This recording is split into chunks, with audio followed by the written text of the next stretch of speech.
Gracias por visitar el canal de Sion Guatemala. Esperamos que este mensaje sea de bendición para tu vida.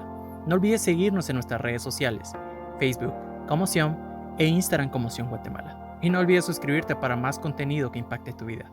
Dios te bendiga. Bueno, pues Dios les bendiga. Continuamos en Escuela Misionera, tema número 10 de 12. Ya estamos con el 83% de la serie cumpliéndolo, ¿verdad? Avanzando bastante en la serie. El tema que el Señor ha puesto en nuestros corazones para esta oportunidad es tal como lo ven acá, en celeste, el rebusco, los medios misioneros, ¿verdad? Tan importante esta serie, ¿verdad? Siempre me gusta dar como alguna introducción muy rápida acerca del por qué es importante esta serie, ¿verdad? Hemos dicho que ha sido una serie de ubicación cristiana. Creo yo que hubiera sido lindo y lo hemos replicado que al inicio de nuestra caminar cristiano hubiera sido lindo el que nos topáramos con una temática como esta para que entendiéramos de mejor forma de qué trata el evangelio. Desconozco cuánto tiempo muchos de nosotros llevamos en el evangelio y creo yo que con este tipo de temáticas definitivamente nos ubican de mejor manera y nos hacen ver que definitivamente Dios tiene un propósito para nosotros. Para todos aquellos que estamos dentro del evangelio, todos aquellos que estamos escuchando de alguna forma esta transmisión, puede ser ahora mismo en vivo, o puede ser después en diferido en YouTube o en algún otro podcast.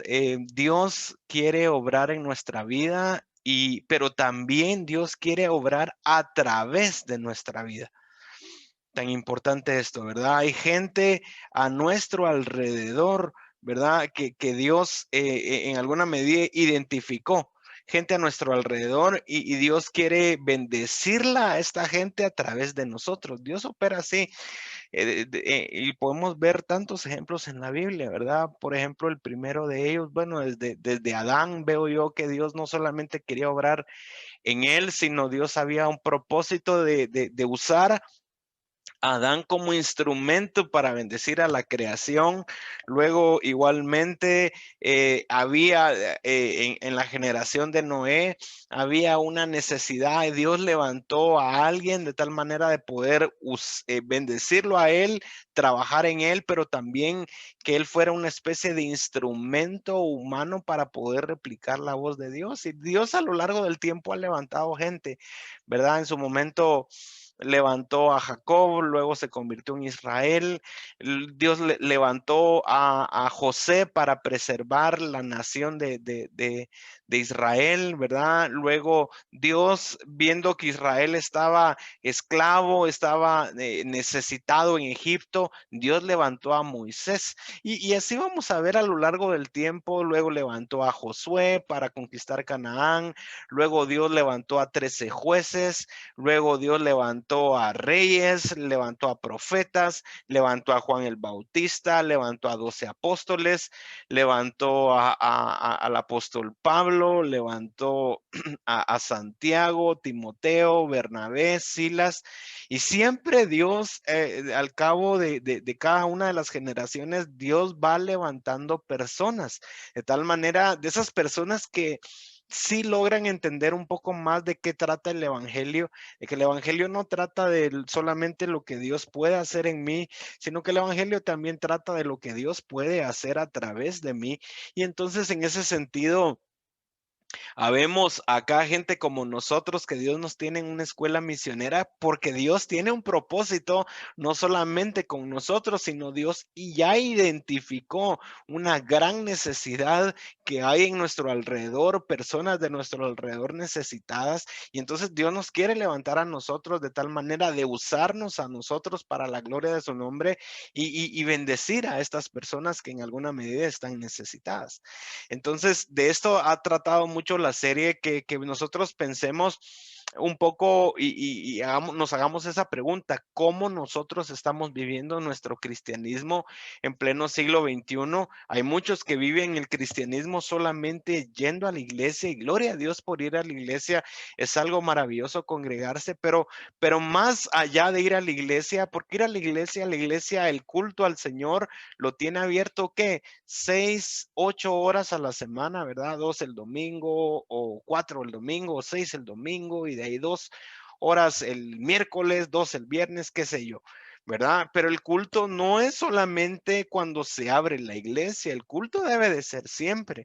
Romanos 12, 1 y 2 dice, por lo menos Romanos 12, 1 dice que nos debemos de entregar como sacrificio vivo, santo y agradable, que es nuestro culto racional. Es decir, que el culto debe de ser las 24 horas, los 7 días. Yo no necesitamos un edificio eclesiástico para hacer culto. Es correcto que lindo todos congregados juntos levantamos un culto al Señor, pero el culto continúa una vez termina el servicio en la iglesia, ¿verdad? Y entonces, ¿cómo estamos viviendo nuestro cristianismo? ¿Estamos viviéndolo yendo a la iglesia? O muy importante, siendo la iglesia, sobre todo en este tiempo tan necesario en donde el mundo después de la pandemia nunca más va a ser igual, ¿verdad? Tan importante que nosotros entendamos de qué trata el Evangelio.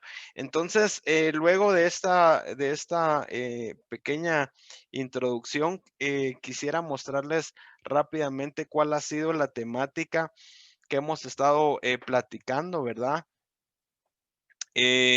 Escuela misionera, pues dimos un prólogo al 7 de febrero. No voy a como mostrar de qué fue cada tema, sino más allá quizá invitarles a que nos puedan buscar en YouTube, ¿verdad? A los que están aquí en vivo, de tal manera que ya vamos subiendo allí. Si no estoy mal, creo que tenemos hasta el tema número 4 y semana a semana vamos subiendo 2 temas, de tal manera que puedan tener ahí toda la escuela en YouTube y poder acercarse si se perdieron algún tema de la serie o quieren volverla a repasar o la quieren compartir con alguien, pues les va a quedar ahí, ¿verdad? Hoy, tal como ven, nos toca el tema número 10, los medios misioneros, ¿verdad? Algo tan importante, ¿verdad? Venimos del tema 7, 8 y 9, en donde en términos generales estudiamos las primeras misiones de la iglesia cristiana, desde Hechos capítulo 13 a Hechos capítulo 21, ¿verdad? Cabalmente lo que está aquí en pantalla. De Hechos 13 a Hechos 21, estudiamos y vimos cómo Dios usó otra vez a 4 hombres. Solo 4, es algo maravilloso, ¿verdad? Dios usó a Pablo, usó a Bernabé, a Juan Marcos, a Silas, por ahí levantó a Timoteo, pero Dios levantó a pocos hombres para alcanzar a tantas personas. Por ahí hay una frase que dice que la salvación de muchos se debe a la valentía de unos pocos, ¿verdad? Y esa valentía, hay algo más que Dios nos está llamando a hacer, ¿verdad? Dios levantó a Josué y en el capítulo 1 le tiene que decir, si no estoy mal, hasta 3 o 4 veces, Josué, esfuérzate y sé valiente porque hay una tarea que hacer.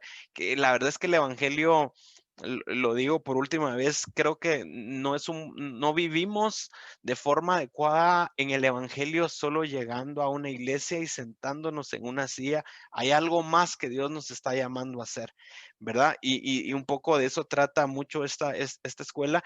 Y el día de hoy, pues tenemos a bien, como bien les decía, ver este tema, los medios para la misión, en donde vamos a estar hablando un poco de la figura del rebusco. Sé que muchos de ustedes han oído esta palabra rebusco en la Biblia. Y entonces vamos a ver esta figura del rebusco en el Antiguo Testamento y en el Nuevo Testamento y su aplicación, ¿verdad? Hemos partido de algunas enseñanzas previas en donde decimos que el equilibrio de la iglesia, ¿cuál es el equilibrio que debe de haber en una iglesia? La iglesia no es necesariamente un edificio, la iglesia soy yo, y entonces, ¿cuál es el equilibrio de una iglesia, verdad? ¿Cuál es el equilibrio de esa comunidad que el Señor salvó? Y el equilibrio es que por lo menos en una iglesia deben de haber 3 grandes elementos primarios para poder desarrollarse en esa tarea que Dios nos ha dado, y una de ellas hemos dicho que la primera tarea es la adoración, ¿verdad? Lo que hemos venido diciendo, la entrega, luego la iglesia, otro equilibrio que le da a la iglesia es la enseñanza, debe de haber una buena enseñanza de la sana doctrina, y por último debe de haber una misión. Debemos de estar cumpliendo la misión como iglesia, la gran comisión. Yo hace algunos años me daba cuenta que este era el equilibrio que me estaba haciendo falta, ¿verdad? Había una entrega pues relativamente buena, había una enseñanza, tanto recibiendo enseñanza como dando, pero definitivamente no estaba cumpliendo, pero ni de cerca la misión que el Señor nos entregó, ¿verdad? Y entonces escuchaba a alguien decir, dentro de la misión hay dos tareas, decía él. Un gran misionero. Decía, dentro de la misión de la iglesia hay dos tareas. O somos misioneros o estamos sosteniendo la misión. Entonces, qué lindo, yo decía eso, ¿verdad? O, o pensemos en Pablo y estando él en la iglesia de Antioquía. Él fue misionero, pero evidentemente había ese respaldo en términos de sostenimiento para la misión, aunque después él tiene que decir que pues le tocó trabajar también de tal manera de poder sufragar sus propios gastos. Pero bueno, el tema es el rebusco. De esto vamos a estar hablando mucho en esta oportunidad, y pues adentrándonos un poco más, esta es una muy buena introducción para que vayamos entendiendo de qué trata el rebusco, ¿verdad? Y dice que la economía de los hebreos en el Antiguo Testamento se basaba en la agricultura, ¿verdad? Y se manejaba por tres elementos: las primicias, las cosechas y el rebusco, ¿verdad? Estas tres formas era como se administraban los frutos de las cosechas, ¿verdad? Y para nosotros luego dice ya esto una rápida aplicación. Esta es una especie de guía que nos provee una sombra para la administración adecuada de los recursos, de los recursos materiales que Dios permite para nuestro hogar, ¿verdad? Entonces, tan maravilloso eso de poder entender que todo lo que el Señor me da, el 100% digamos, del bien material que el Señor me da, qué lindo que nosotros podamos aprender y reaprender y seguir reaprendiendo de cómo mejorar nuestra administración. Miren, la verdad es que la administración del recurso monetario es un arte. La verdad es que yo creo que todos tenemos un margen de aprendizaje, ¿verdad? ¿Por qué razón? Porque muchas veces nos quedamos sin dinero, muchas veces administramos mal el dinero. Por ahí hay hasta algunos, ¿verdad? Como ahora está tan de moda los memes, ¿verdad? Y se ve claramente como alguien que recién le pagan, ahí en una foto de alguien que recién le pagan en lujo, yéndose a comer a un lugar lujoso, y luego como el 28 o 29 del mes corriente ya están así como que viviendo con una gran necesidad porque no supieron administrar adecuadamente el dinero. Entonces, en verdad que mucho tenemos que aprender, ¿verdad? A administrar mejor la forma o la bendición material que el Señor permite para nuestra casa. Y entonces creo yo que a partir de esto no solamente se va a hablar del rebusco de los medios misioneros, sino creo yo también que es importante poder quizá acercarnos un tanto más a lo que nos deja ver esta forma de administración antigua, ¿verdad? Y entonces las primicias, vamos a ver si le podemos dar aquí un poco de zoom. Dice que las primicias obviamente era el 10%. ¿Y qué pasaba con las primicias? Pues tal como lo dice acá, las primicias eran esos primeros frutos. Lo vamos a poner un poco más abajo para que puedan ver. Dice que eran los primeros frutos que produce cualquier cosa. Eso es una primicia. Concepto bastante sencillo. Y estas primicias desde tiempos antiguos, Jehová lo exigió a la nación de Israel que le ofrecieran las primicias tanto de hombres y animales. como del fruto de la tierra, ¿verdad? Desde Génesis 4, 3 y 4, ustedes recordarán a él la ofrenda de Caín y Abel, y hay mucha predicación al respecto, mucha explicación del por qué Jehová miró con agrado a Abel y a su ofrenda. Yo he escuchado miles de mensajes acerca de ello, y quizá algo a entresacar acá, y es que dice en el versículo 3 de Génesis 4, dice, Caín trajo del fruto de la tierra una ofrenda a Jehová. Pero Abel trajo las primicias de sus ovejas y de lo más gordo de ellas. Es decir, que Abel siguió como ese patrón, ¿verdad? De la administración. Primero las primicias que son para el Señor, luego la cosecha y luego el rebusco. Y entonces, Proverbios 3:9, que también lo tenemos acá, aquel texto que ustedes recordarán, que dice, honra al Señor con tus bienes y con las primicias de todos tus frutos. Es decir, que las primicias para mucha congregación cristiana, para tantos creyentes, pues es bien entendido quizá y bien asimilado como el diezmo, ¿verdad? Tan atacado por la gente que no es creyente, ¿verdad? Por inconversos. Pero bueno, así era como lo administraban en el tiempo antiguo. Luego está la figura de la cosecha. Si se dan cuenta, aquí le ven un 88% y luego al rebusco, de una vez lo voy a decir, le ven un 2%. Es decir, que del 100% en el tiempo antiguo más o menos lo dividían unos eruditos ahí conocedores de la administración antigua y de la agricultura. Decían que más o menos, obviamente las primicias eran alrededor de un 10% y luego la cosecha era un 88% lo que ellos usaban y siempre dejaban una especie de 2% para el rebusco. Ya vamos a enseñar un poco de qué trata el rebusco. Entonces, ¿qué es la cosecha? Pues obviamente esta es la parte de los frutos, como dice acá, que le correspondía al dueño del campo. Lo que era para su sostenimiento y era lo que tenía que administrar para su familia. Es decir, que con esto vivían, con la cosecha vivían. Y entonces, digamos que en otras palabras, con la cosecha, nosotros deberíamos de sufragar las necesidades de la casa. Y tal como se ve acá, un buen consejo es sufragar las necesidades internas antes que las externas. Es decir, que lo primero o las primeras prioridades, luego de las primicias, dentro de lo que el bien material que el Señor, la bendición material que el Señor me permite recibir, mes a mes, yo debiera de considerar como prioridad necesidades internas antes que externas. Es decir, que salud, alimento y educación, que se podrían considerar como necesidades internas, deben de tener alguna prioridad o preeminencia sobre necesidades externas. Lo digo de otra forma, no debería de estar gastando yo más en vestido, en ropa, en zapatos, en tenis, en celulares, en televisiones de la última generación, en la computadora más última, si con esto estoy comprometiendo necesidades internas, por ejemplo, la salud. Resulta que hay que ir a hacer algunos chequeos, pero oh sorpresa, no hay dinero. ¿Por qué razón? Porque todo el presupuesto se lo llevan las necesidades externas. Entonces creo yo que ahí hay un área de oportunidad para que mejoremos nuestra administración. Ya no hay alimento, no tenemos para el alimento de esta semana. Y cuando revisamos es que estamos pagando demasiado por algo externo.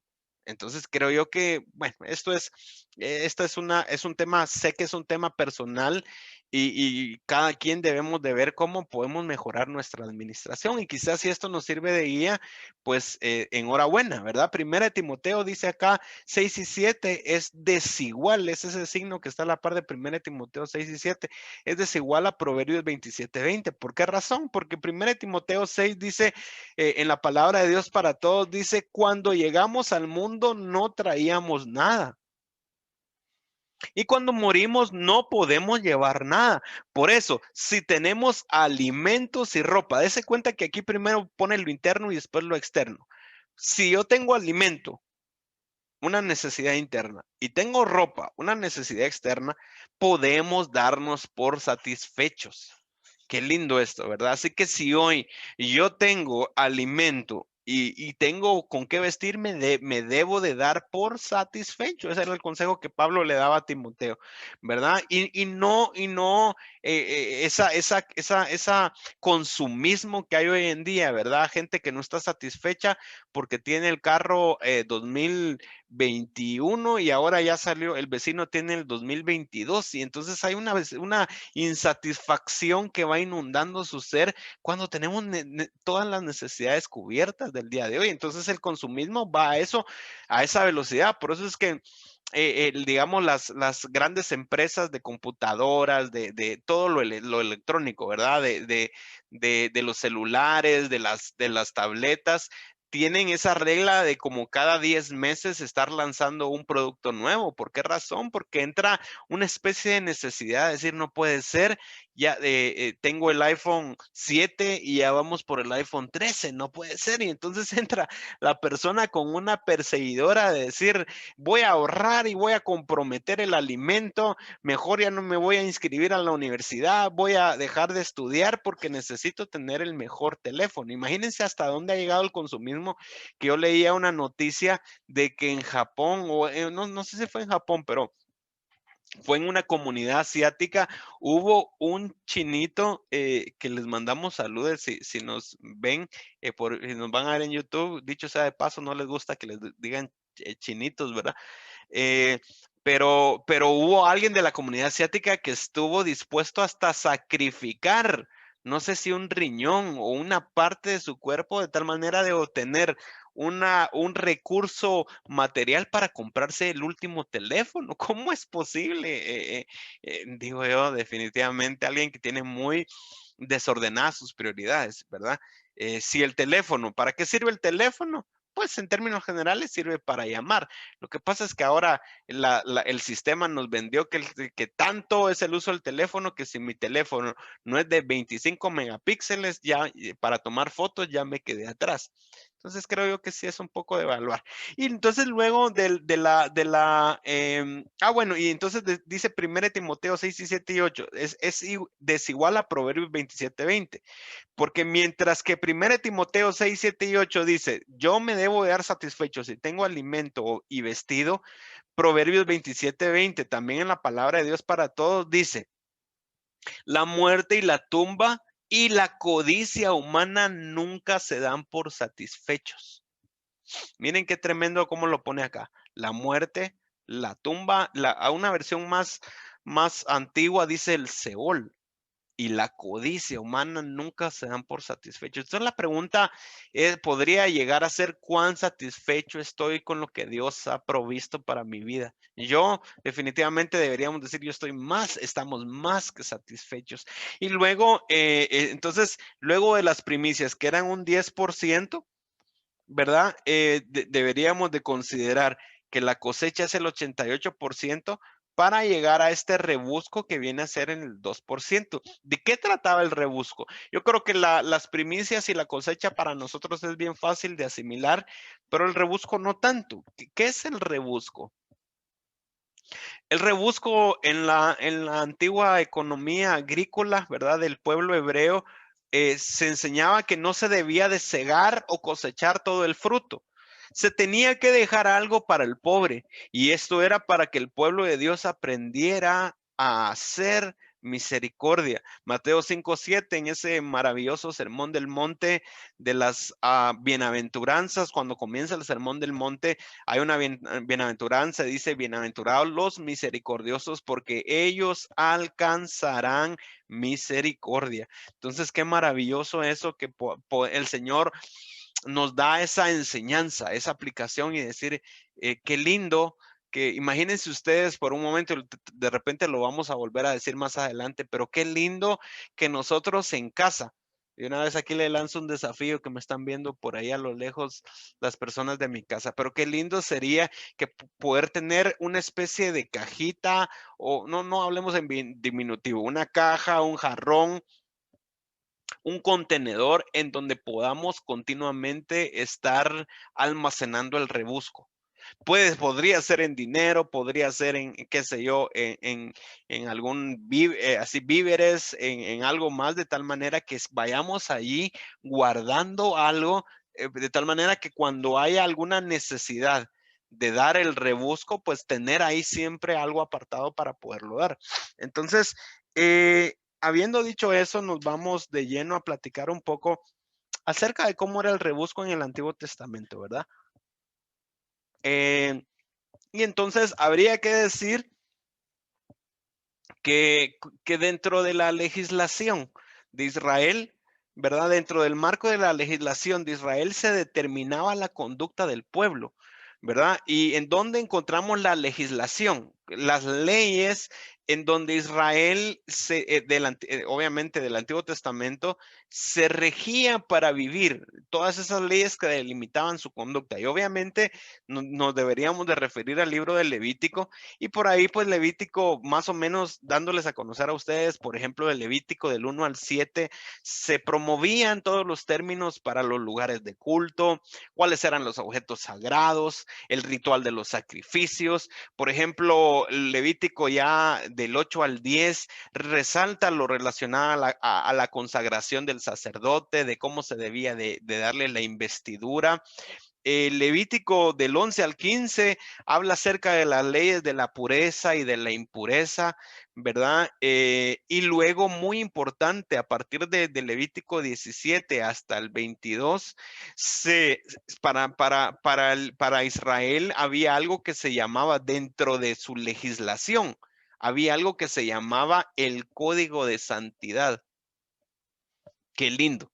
Imagínense por un momento que en Guatemala hubiera, o del país en donde nos escuchen, hubiera dentro de la legislación una especie de apartado de leyes, de artículos, de tal manera que nos guíen o nos instruyan, o sea, una especie de mandato de cómo, de la conducta que nosotros debemos de tener, de tal manera de poder practicar una vida santa para ponerla por obra. Entonces es dentro de este Levítico 17 hasta el 22 que se daba el código de la santidad. ¿Por qué traigo esto a colación? Porque en este contexto histórico, le recuerden, desde Levítico 17 hasta el 22 era el código de santidad, ese código de conducta. Y miren, Levítico 19, 9 al 10 en la Nueva Traducción Viviente, dentro de ese contexto bíblico, el código de santidad aún influenciaba los principios de cosecha y de rebusco.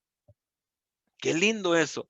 Hasta dónde la palabra del Señor, ¿verdad? Hasta dónde la ley dada por Dios, esos 613 mandamientos que están en el Pentateuco, ¿verdad? Más los 10 mandamientos que ustedes conocen, esas 623 leyes que tenía el pueblo, en alguna medida también influenciaban los principios de cosecha y rebusco.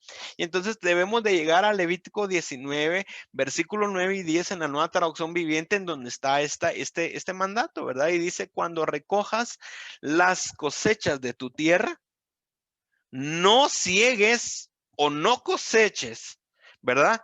El grano en las orillas de tu campo, de tus campos, ni levantes lo que caiga de los segadores. Hará lo mismo con la cosecha de la uva. No cortes hasta el último racimo de las vides, ni recojas las uvas que caigan al suelo. Déjalas para que los pobres déjalas para los pobres y para los extranjeros que viven entre ustedes. Yo soy el Señor tu Dios. Entonces, qué lindo que los pobres y los extranjeros eran los destinatarios de la misericordia del pueblo de Dios. Entonces, la instrucción es: cuando te caiga la bendición material, no la consumas toda. Deja las orillas. Imagínate, por favor. A mí me gusta cada vez que estoy estudiando, leyendo la palabra, imaginármela. Imagínate por un momento que tú tienes un campo, por ahí te heredaron en, qué sé yo, Jutiapa, Jalapa, Zacapa, comunidades de Guatemala, ¿verdad? Chimaltenango, te heredaron por ahí una tierrita, y vas a la tierra y tiene por ahí una siembra, y luego al cabo del tiempo viene la cosecha, y entonces, qué sé yo, puede ser aguacates, tan ricos los aguacates, ¿verdad? Y entonces tú ves tu terrenito, y entonces básicamente lo que el Señor, o cómo se dividía el pueblo, es que agarraban los primeros frutos, la primicia era para Dios, ¿verdad? La iban a dejar al templo. Luego el 88% era para su consumo, ¿verdad? Para poderse mantener, y luego ese 2% en las orillas del campo dejaban por ahí todavía unos aguacates, no lo, escuchen por favor, no lo que sobraba o lo que estaba en mal estado, dejaban por ahí todavía de lo bueno un 2% más o menos, de tal manera que en las orillas, por ahí habían necesitados o extranjeros que lo que hacían ellos para comer era que ellos se iban a meter a los campos de cultivo y ellos tenían por permisibilidad, ellos, digamos, por mandato o por ley, ellos sabían que podían ir a agarrar algunas espigas, esas cosas que habían dejado en las orillas. Entonces se iban a buscar en dónde estaba eso, de tal manera que ellos pudieran asimilar o recibir eso. Qué lindo, ¿verdad? Yo cuando veo esto, escucho esto, digo, qué lindo, hasta dónde nos llega la Biblia a enseñar, ¿verdad? Dejar esos remanentes. ¿En dónde vemos ya esos remanentes ya no como una ley, sino como algo, una práctica, una vivencia? Nos deberíamos de ir al libro de Ruth. ¿Recuerdan ustedes el libro de Ruth? 4 capítulos, si no estoy mal, con tanta bendición. En el primer capítulo de Ruth, solo se los parafraseo, resulta que estaba una mujer llamada Noemí, ¿verdad? Que vivía en Belén de Judá, tenía a su esposo Elimelech, ¿verdad? Y tal como dice aquí, Elimelech, y tenía dos hijos, Mahlón y Kelión, ¿verdad? Y entonces ellos se fueron a Moab, una familia, imagínense, una pareja, Noemí con su esposo Elimelech, sus dos hijos, Mahlón, Kelión, como había necesidad en Judá, perdón, en Belén de Judá, se fueron a Moab. De tal manera había aquí sequía, había hambruna, se fueron a Moab para poder en alguna medida permear o mejorar su condición económica, ¿verdad? Entonces a causa del hambre se fueron. ¿Qué pasó? Que a Noemí se le murieron todos los hombres ahí en Moab. Se le murió eh, Elimelech, se le murió sus dos hijos y se quedó con sus dos nueras. ¿Verdad? ¿Cómo se llamaban las dos nueras? Se llamaba Orfa y se llamaban Ruth, ¿verdad? Y entonces viene Noemí, esta ya me imagino yo, ya una mujer entrada en años y les tiene que decir a sus nueras, miren, mis amadas, mis nueras, mis hijas, váyanse porque yo ya no tengo, ya no tienen esa obligación de estar conmigo, ¿verdad? Yo me voy a quedar sola y voy a emprender mi camino de regreso para Belén, ¿verdad? Y es aquel, en el versículo 16 del primer capítulo, es aquel versículo tan conocido que Ruth le responde, no me ruegues que te deje ni que me aparte de ti, porque a donde quiera que tú vayas, voy a ir yo, donde tú vivas, voy a vivir, tu pueblo será mi pueblo y más importante, tu Dios va a ser mi Dios. Ay, qué cosa más maravillosa que pasó. El tema es que ya al final del capítulo 1 se ve que tanto Ruth como Noemí, las dos juntas, la suegra con la nuera, regresaron a Belén, ¿verdad? Y ese es el contexto. Ahora sí entendemos de mejor forma el versículo 1 de Ruth, capítulo 2, en donde dice, Ruth trabaja en el campo de Booz, dice aquí en naranja, ¿verdad? Y dice, había en Belén un hombre rico y muy influyente llamado Booz, que era pariente de Elimelech, ¿verdad? Es decir, el esposo de Noemí. Y dice, versículo 2, un día Ruth la Moabita le dijo a Noemí, déjame ir a los campos de cosecha, a ver si alguien en su bondad me permite recoger las espigas de grano dejada atrás. Noemí respondió, está bien, hija, puedes ir. Versículo 3. Así que Ruth salió a recoger espigas detrás de los cosechadores y resultó que lo hizo en un campo que pertenecía a Booz, el pariente de su suegro Elimelech, ¿verdad? Y ahí me voy a saltar al versículo 15. ¿Qué pasa del 13 del versículo 4 al 14? Es que ella sigue trabajando, Booz la identifica, le pregunta quién es y le dice que él puede seguir recogiendo allí. Tienen una comida entre ellos, ¿verdad? Y luego el versículo 15 dice, Ruth regresó a trabajar y Booz ordenó a sus trabajadores, miren esta orden, déjenla recoger espigas, ese rebusco, aún entre las gavillas y no se lo impiden. Pero miren lo que dice el versículo 16.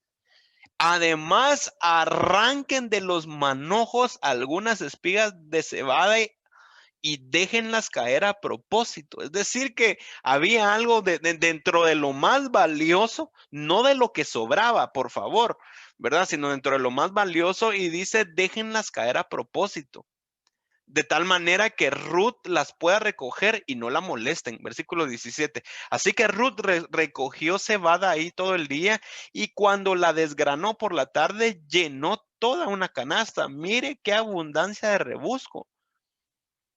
Aquí el rebusco ya no fue el 2%. Creo que aquí el rebusco ya fue un poco más. Qué bendición. Yo digo, miren, qué bendición de veras. Yo he oído de gente, y sé que ustedes han oído de grandes empresarios famosos, de dueños de mega empresas. Había alguien que no daba la primicia del 10% para vivir con el resto, sino al revés. Daba la primicia del 90% y vivía con el 10%, y Dios lo prosperó a tal punto que llegó a ser pues millonario, pero no por el interés, sino por decir, es esa gente que aprende a despojarse.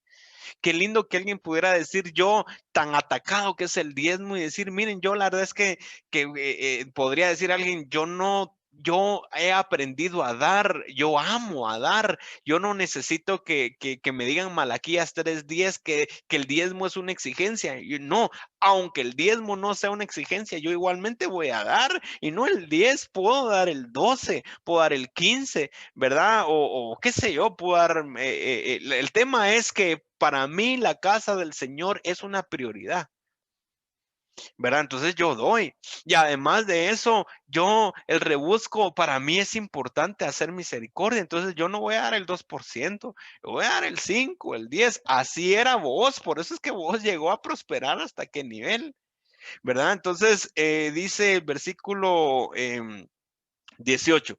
Luego la cargó, llenó la canasta a Ruth, luego la cargó de vuelta al pueblo y la mostró a su suegra. También le dio el grano tostado que le había sobrado de su comida. Versículo 19, le dice la suegra, ¿dónde recogiste todo este grano? Preguntó Noemí. ¿Dónde trabajaste? Que el Señor bendiga al que te ayudó. Es decir, que se dan cuenta hasta dónde llega la misma gente, y a mí me bendice mucho eso. No lo tomemos a mal. Dice la Biblia en Santiago que la boca tiene el poder de la vida y de la muerte. Y qué lindo cuando uno le da a alguien que está en necesidad, que dicho sea de paso, todos pasamos y hemos pasado necesidad. Y qué lindo eso, cuando nosotros le damos y el necesitado en este momento nos dice, mira, que Dios te bendiga.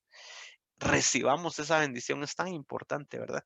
Entonces, avanzamos. El rebusco ya no en el Antiguo Testamento, sino en el Nuevo. Si se dan cuenta, aquí el rebusco en el Antiguo Testamento era Ruth recogiendo espigas, ¿verdad? Por ahí se ve de una manera bastante gráfica. Y luego ya en el Nuevo Testamento, ya el rebusco, como obviamente ellos ya no eran una comunidad agrícola, tanto así, ¿verdad? Entonces el rebusco comenzó a tornarse en ofrenda, ¿verdad? En este caso era monetaria. Y se observa de forma clara en las cartas paulinas, manifestando entonces el rebusco como una ofrenda para los creyentes en necesidad. Quisiera tomar algunos textos de Corintios para terminar. 1 Corintios capítulo 16, versículo 1 al 3 en la Biblia, lenguaje sencillo. La Reina Valera, esta parte que es el último capítulo de 1 Corintios, le titula La ofrenda para los santos, ¿verdad? Y entonces dice aquí Pablo a los Corintios, ahora quiero hablarles acerca del dinero que van a dar para ayudar a los del pueblo de Dios en Jerusalén. Hagan lo mismo que les dije a las iglesias de la región de Galacia, es decir, en los escritos de Gálatas, ¿verdad? Versículo 2, es decir, que cada domingo, mire cómo era la instrucción que Pablo le daba a las iglesias que el Señor le había permitido abrir, que cada domingo cada uno de ustedes debe de apartar y guardar algo de dinero según lo que haya ganado. Qué lindo esto, ¿verdad? Es evidente que 10 quetzales para alguien que ganó 100 no es lo mismo, los mismos 10 quetzales para alguien que ganó 10,000 en esa semana. Entonces dice, según lo que hayas ganado, guarda algo. Entonces ahí veo que nuevamente habla de un porcentaje, ¿verdad? Digamos, alguien que ganó ¿cuál será el 2% el 2% de 1,000 quetzales? Alguien ganó 1,000 quetzales en esa semana. ¿Cuál será el 2%? Hermanos matemáticos, es el más o menos bueno, si no estoy mal, son 20 quetzales. Si yo gané 1,000 quetzales en esta semana, debería de ser el 20 quetzales. Pero si yo gané 20,000 quetzales, creo que ya el 20% se eleva a 400 quetzales. Entonces es según lo que haya ganado, así debo ir apartando cada domingo. Por eso es que les dije yo al inicio, ¿qué pasaría si apartamos una caja, un sobre, un jarrón en el hogar y le ponen así una etiqueta y le ponen rebusco? ¡Hala, qué lindo! Yo los desafío, yo voy a ver cómo lo hago en mi casa y que haya un lugar ahí, de tal manera que mi hija aprenda que también de lo que ella recibe, qué lindo que ella pueda ir apartando. Mis hijos puedan ir apartando ahí su rebusco, ¿verdad? Ok, entonces dice cada domingo, cada uno debe de apartar y guardar algo de dinero según lo que haya ganado.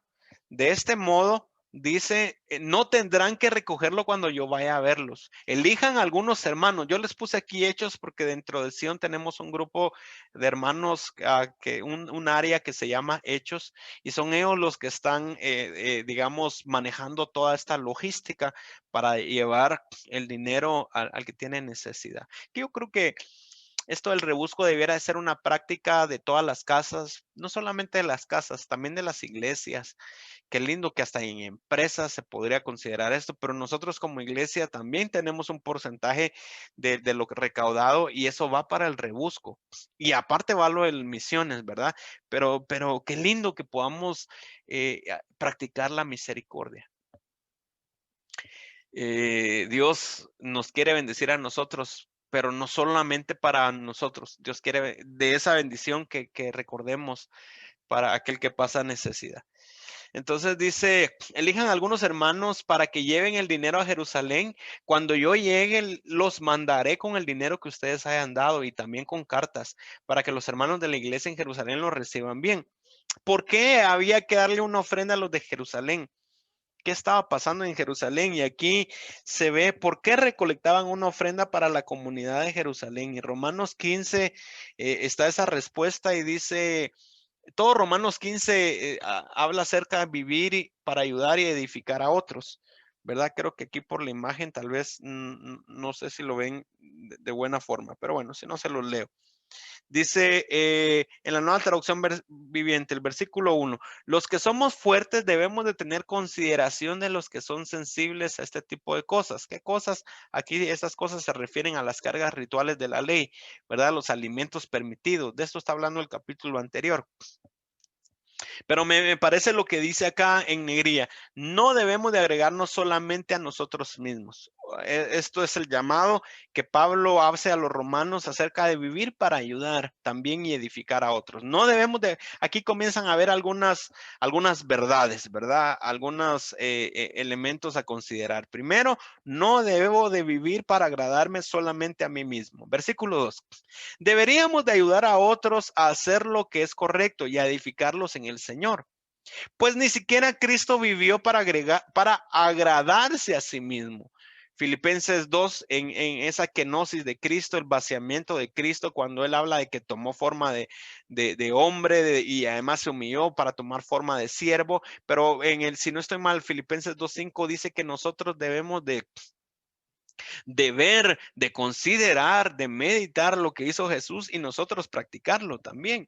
Entonces, si Cristo no vivió para agradarse a sí mismo, creo que también nosotros podríamos vivir de esa forma. Versículo 15 dice, me adelanto, para responder esta pregunta, ¿por qué recolectaban una ofrenda para la comunidad de fe en Jerusalén? Dice, sin embargo, antes de visitarlo, debo de ir a Jerusalén para llevar una ofrenda a los creyentes de ahí.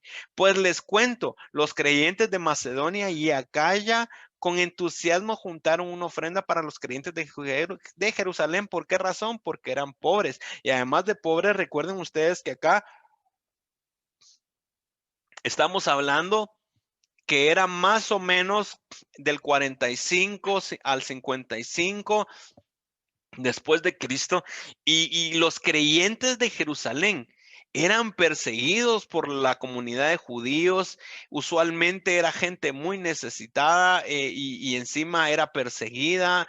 En Jerusalén había mucha persecución, ¿verdad? Y luego, evidentemente, comenzó la era de persecución en la iglesia del año 100 al año más o menos 313 después de Cristo. Y entonces esta gente era muy necesitada, ¿verdad? Entonces, a lo largo de otras provincias romanas, que del Imperio Romano, que en ese momento no eran tan perseguidas y eran más bendecidas. Por ejemplo, Corinto era una zona portuaria, es decir, ahí había mucha flujo de efectivo, mucho dinero, ¿verdad? Mucha ganancia. Entonces Pablo les tenía que andar recordando a las iglesias de Corintios, ¿verdad? Que era importante el dar. Por eso es que Pablo a los Corintios siempre ese es el llamado. Es importante que demos. Miren, aquí en 2 de Corintios, ya no leíamos 1 de Corintios 16, ahora avanzamos un poco más a otra carta que Pablo les escribe, que en la Biblia lo vemos en 2 de Corintios 8, que hay un llamado, dice en la Nueva Traducción Viviente, un llamado a dar con generosidad. Y dice, ahora quiero que sepan, les escribe Pablo, amados hermanos, lo que Dios en su bondad ha hecho por medio de las iglesias de Macedonia. Versículo 2, estas iglesias están siendo probadas con muchas aflicciones y además son muy pobres, pero a la vez rebosan de abundante alegría, la cual se desbordó en gran generosidad. Es decir, que eran iglesias necesitadas,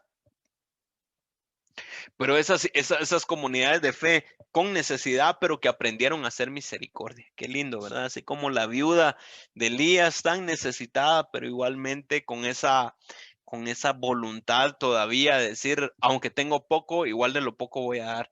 Y dice, em, pues versículo 3, pues puedo dar fe de que dieron no solo lo que podían, sino aún mucho más. Y lo hicieron por voluntad propia. Qué lindo eso, cuando alguien da sin que se le esté diciendo, hermano, por favor, hermano X, hermana Y, por favor, demos, mire que hay una gran necesidad. No, gente que por voluntad propia ve la necesidad y dice, mire, y cuenten conmigo. ¿A dónde hay que dar? ¿A dónde hay que depositar?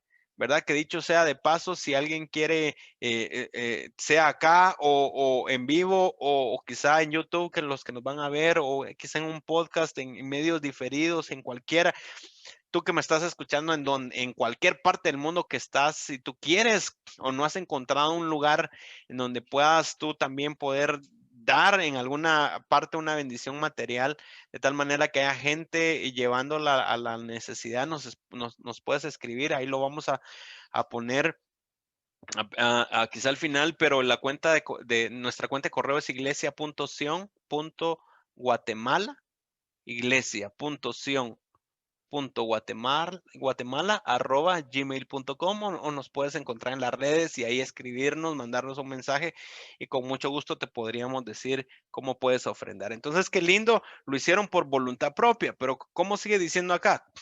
Nos suplicaron, mire esa iglesia de Macedonia, ¿verdad? Tan necesitada. Nos suplicaron una y otra vez tener el privilegio de participar en la ofrenda para los creyentes de Jerusalén. Imagínense eso, alguien suplicando, por favor, déjame, permitime, dame el privilegio de dar para el necesitado. Incluso, dice el versículo 5, hicieron más de lo que esperábamos porque su primer paso fue entregarse ellos mismos al Señor y a nosotros, tal como Dios requería. Y tal como Dios quería, perdón. He usado en más de una oportunidad este versículo para enseñar cómo debe de ser una ofrenda. No se trata solamente de dar, no se trata solamente de ser altruista y dar una ofrenda económica. Dios no busca el dinero. Dios busca nuestro corazón. Entonces lo digo porque esa es la misma, digamos, consideración que Pablo usado por Dios daba, ¿verdad? Y no se trata solamente que demos, Dios primeramente nos llama a que nos demos nosotros a Él. Y luego, pues está claro que podamos colaborar con estas buenas obras, ¿verdad? Estas acciones tan loables que dicho sea de paso, Mateo 25 lo pueden buscar.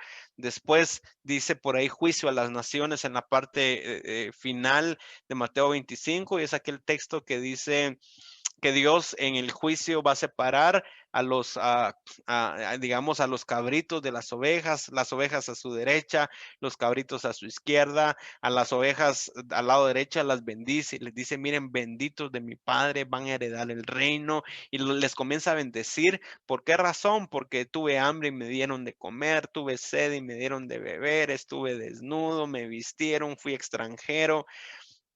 Estuve enfermo, estuve en la cárcel y me visitaron y esta gente le decía, Señor, ¿cuándo lo hicimos para ti?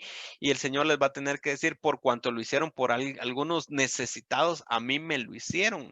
Acuérdense aquel versículo que dice, el que le da al pobre, a Dios le presta, ¿verdad?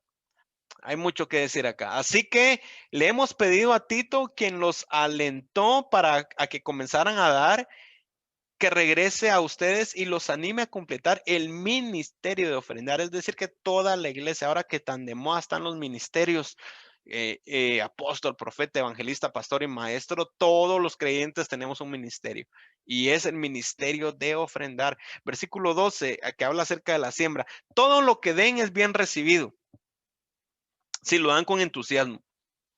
Y den según lo que tienen, no según lo que tienen, lo que no tienen. Otra vez porcentaje. Den según lo que tienen y no según lo que no tienen.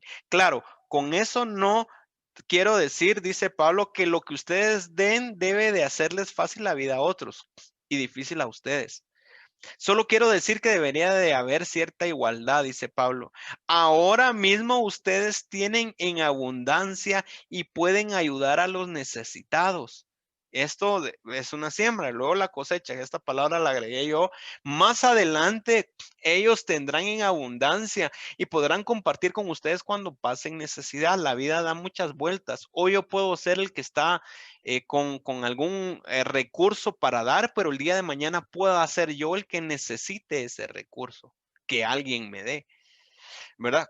De esta manera habrá igualdad. 15, miren lo que dice el 15, me gustó mucho esto y ala, qué lindo esto, hasta poder grabarnos esa frase, escribirla, no sé de qué forma y ponerla, tal vez cuando pongan su jarrón de rebusco, pongan abajo esta frase, este texto estamos en 2 Corintios 8, 15.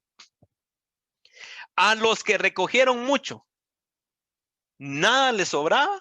Esta debiera de ser esa buena forma de vivir en comunidad, ¿verdad? Los que recogieron mucho, nada les sobraba.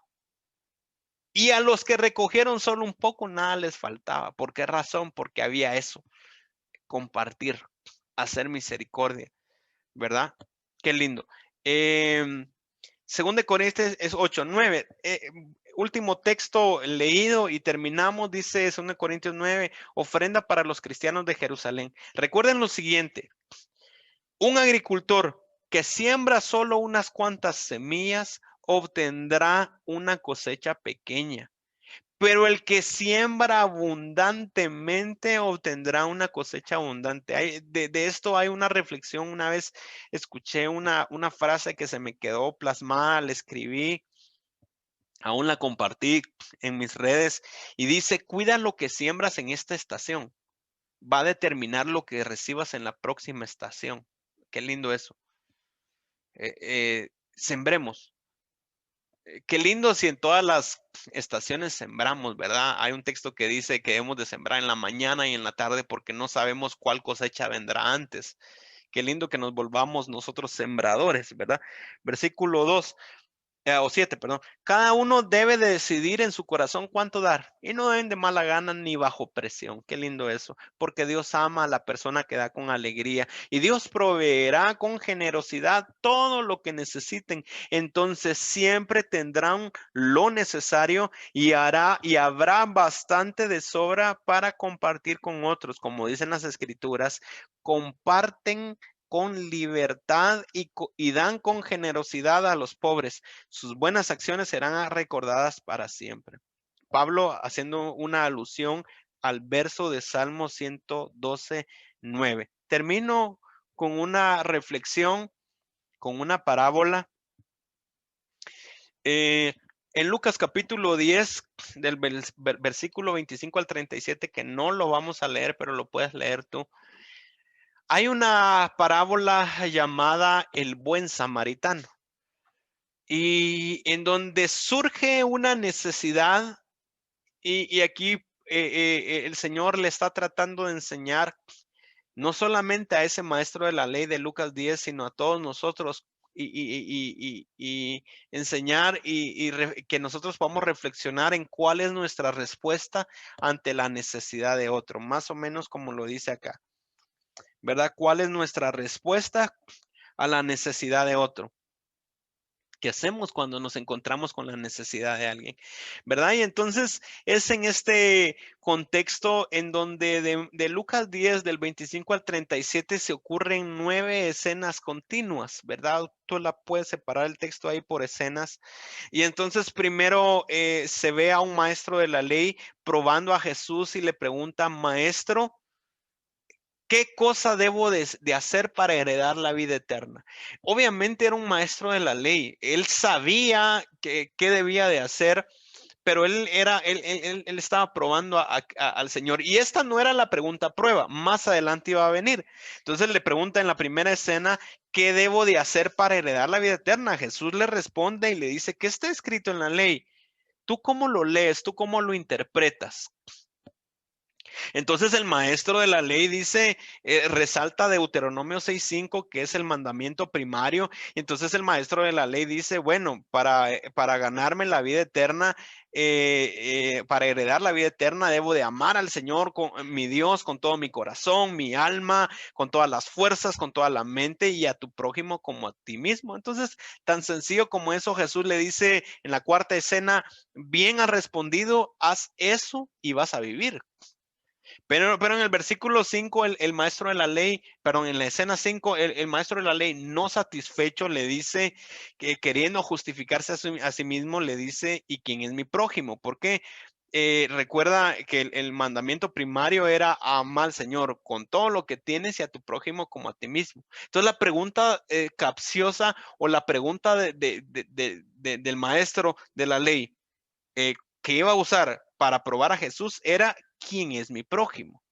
¿Por qué razón? Porque en ese momento era una prueba doctrinal, porque digamos que habían dos teologías rabínicas, y una teología rabínica decía que después del mandamiento primario, que todos estaban de acuerdo que el mandamiento primario era amar al Señor, pero habían dos distintas ponencias acerca de cuál era el segundo mandamiento. Un segundo, para alguna vertiente rabínica, para alguno de ellos, el segundo mandamiento era amar al prójimo, pero para otros era el conservarse puro, el conservarse intachable, ¿verdad? Y entonces, y aún un poco más allá, los prójimos dentro del contexto que estamos hablando del primer siglo, el prójimo era alguien de nuestra misma tribu, algún familiar cercano de nuestro propio país, no un extranjero o un pagano o un gentil. Ellos no eran como los prójimos que se consideraban en ese entonces. Por eso es que el maestro de la ley, en esa pregunta, le hace, que quería probar a Cristo, era: ¿y quién es mi prójimo? Entonces Jesús, para responder esto, tiene que contar una anécdota, y comienza él diciéndole que un hombre descendía de Jerusalén a Jericó, ¿verdad? En ese momento eran de las carreteras más peligrosas de ese tiempo, y cayó esta persona, un hombre, descendía de Jerusalén a Jericó, y cayó en manos de ladrones, lo cual lo despojaron, lo hirieron, y casi que lo dejaron por muerto. Imagínense ustedes esa anécdota que el Señor está contando, ¿verdad? Entonces lo dejaron por ahí desnudo, en el camino, casi que muerto. Y entonces la pregunta es: ¿Cómo vamos a responder ante esa necesidad? Y entonces, juntamente en ese camino en donde estaba ese hombre tirado, muerto, pasaron tres hombres. Y el primero que pasó, contado por el Señor Jesucristo, a ese maestro de la ley y a un montón de gente que había en ese momento, el primer hombre que pasó fue un sacerdote. ¿Qué pasó con ese sacerdote? El sacerdote dice que pasó por aquel camino, lo vio y pasó de largo. Qué cosa más tremenda. ¿Por qué pasó de largo? Si yo les pregunto y que mediten cuál sería la teología rabínica de este sacerdote, seguramente que el segundo mandamiento era el conservarse puro. ¿Por qué razón? Porque si él tocaba a esta persona, primero no sabía si era su prójimo. ¿Por qué? Porque como no sabía ni cómo estaba vestido, ni qué lengua hablaba para ver si era o no era su prójimo, el sacerdote haber pensado, según su segundo mandamiento, seguramente el segundo mandamiento para él, después de amar al Señor, era conservarse puro. Por eso es que él dijo, si yo lo toco, me voy a volver impuro. Y voy a tener él venía de Jerusalén a Jericó, es decir, que seguramente este sacerdote venía de servir en el templo. Se venía ya puro, digamos, santo. Y si toco a esta persona, me voy a contaminar y voy a tener que volver a regresar al templo. Entonces, por eso es que el sacerdote vio a esta persona por el camino y solo pasó de largo. Luego, ¿qué pasó con el levita? Nos vamos con el levita. Pues el levita, ¿qué pasó? Y dice, luego pasó un levita llegando cerca de aquel lugar y lo viendo al necesitado, solamente pasó de largo. ¿Qué pasó con el levita? El levita dentro del templo obviamente no tenía la autoridad o el liderazgo del sacerdote. Levita, digamos que seguramente su pensamiento fue, si el sacerdote, si mi jefe, el pastor, el líder ya pasó por acá y no hizo algo, ¿por qué yo tengo que hacer algo? Entonces el levita pasó de largo. Y luego dice ya la anécdota contada por el Señor, luego dice, pasó un samaritano. Cuando el sacerdote, cuando el levita no hicieron nada ante la necesidad, pasó el samaritano, que dice que iba de camino y luego vio al necesitado. Y qué lindo esa palabra, esa frase que dice en la Reina Valera. El samaritano fue movido a misericordia. Qué lindo eso. Y además, que fue movido hacia misericordia, esa empatía que él sintió, dice que se acercó, no le importó mancharse con sangre, no le importó nada, sino se acercó, vendó sus heridas, les echó aceite, les echó vino, lo puso sobre su cabalgadura y lo llevó, digamos que a una especie de hotel, de mesón, y cuidó de él. Y dice otro día al partir, digamos que al otro día cuando iba a ir, sacó dos denarios, ¿verdad? Y le dijo a la persona que encargada de esa vivienda, y le dice, cuídamelo y todo lo que gastes de más yo te pago cuando yo regrese, perdón. Y entonces Jesús al final de esa anécdota le pregunta al maestro de la ley, ¿quién pues de estos tres te parece que fue el prójimo del que cayó en manos de ladrones? Y el maestro de la ley le responde, el que usó misericordia con él. Jesús responde, ve y haz tú lo mismo. Qué lindo que en ese momento para nosotros un sacerdote, un levita y un samaritano nos cuesta entender cuál era su papel en la sociedad en ese momento. Al sacerdote y el levita tenían sobre todo el sacerdote tenía un buen puesto en esa sociedad. Un samaritano era visto, pero mal, ¿verdad? Aquí hay mucho que decir, pero en verdad que los samaritanos eran esas personas despreciadas de un poco de la comunidad. Había toda una razón histórica de esto, ¿verdad? Tiene que ver con Samaria y tiene que ver con el exilio. Pero más allá de todo eso, qué linda esa reflexión a la que el Señor nos lleva, porque aquí las dos grandes reflexiones la primera es, ¿cuál es nuestra respuesta ante la necesidad de otro? Amén, hermano. Ahora que está tan de moda en los grupos, ¿verdad? Hermanos de WhatsApp, hermanos, pido oración por esto. Y alguien pone un sticker orando por ti o amén. Esa fue toda nuestra necesidad. Digamos, esa fue, imagínense, ¿cuál fue mi respuesta ante la necesidad de otro? Responder con un sticker. Qué lindo sea que un poco siendo como ese samaritano, no solamente respondo con sticker, voy a ir a doblar rodillas, inquirir, Señor, por favor, haz un milagro y comenzar a orar y mañana también, y el día de mañana la persona que levantó esa necesidad, llamarla sin que nadie se dé cuenta, llamarla, hermana o hermano, mira cómo siguió tu necesidad, estoy orando, o mira, tenés alguna necesidad, algo puedo hacer. Eso fue lo que hizo el samaritano. Esa es la primera reflexión. Y la segunda reflexión es que el Señor Jesucristo, cuando en esa parte, cuando él cuenta lo que el samaritano hizo por el necesitado, si ustedes se dan cuenta, es algo bastante similar a lo que el Señor hizo por nosotros, ¿verdad?